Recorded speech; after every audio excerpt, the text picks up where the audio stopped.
आसतु ए video माध्यम आज आम जाना ओडिशार क्यों व्यक्ति को क्यों उपाधि मान मिली। आम राज्य हेउची ओडिशा और आम भाषा होची ओडिया। एही आम राज्य और आम भाषार उन्नति निमंते किछि प्रमुख व्यक्तिगण हाथ रही, जेपरिक कवि लेखक एमानकर बहुत मात्रा हाथ रही आमर ओडिया भाषार प्रसार एवं प्रचार निमंते।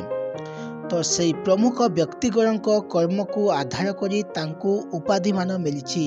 आसंतु जानिनबा काहाकू क्यों उपाधि मान मिली।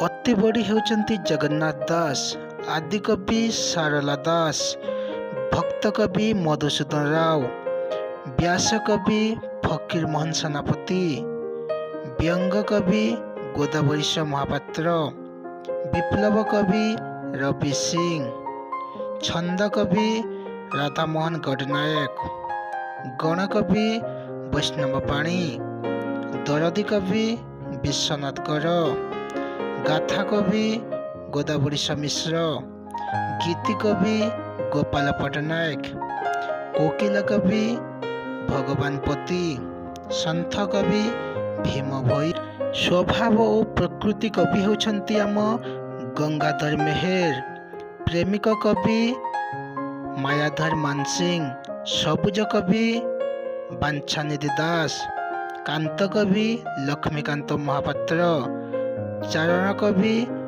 भिकारी चरण पट्टनायक, विदग्ध कवि अभिमन्यु सामंत सिंहार, आशु कवि जदुमणि महापात्र, जवन कवि भक्त सालबेग, वैष्णव कवि बाबा वैष्णव चरण दास, वास्तव कवि गोपबंधु दास, नारी कवि कुंतला कुमारी सावत, कविवर राधानाथ राय, कविचंद्र कालीचरण पट्टनायक, कवि सम्राट उपेंद्र भंज, कवि शेखर चिंतामणि महापात्र, कवि सूर्य बलदेव रथ, कवि मंजुल कृष्ण प्रसाद बसु, भाषारत्न खगेश्वर मार्था, लोकरत्न डॉक्टर कुंज बिहारी दास, आचार्य हरिहर, आदिनेता स्वामी विचित्रानंद दास, कलानिधि बांछानिधि शतपथी, कर्मवीर गौरीशंकर राय, भजन सम्राट भिकारी बल, आदि नाट्यकार जगमोहन लाला, नाट्यश्री रघुनाथ मिश्र, नाट्याचार्य रघुनाथ पंडा, नाट्यरश्मि प्रफुल्ल कुमार रथ,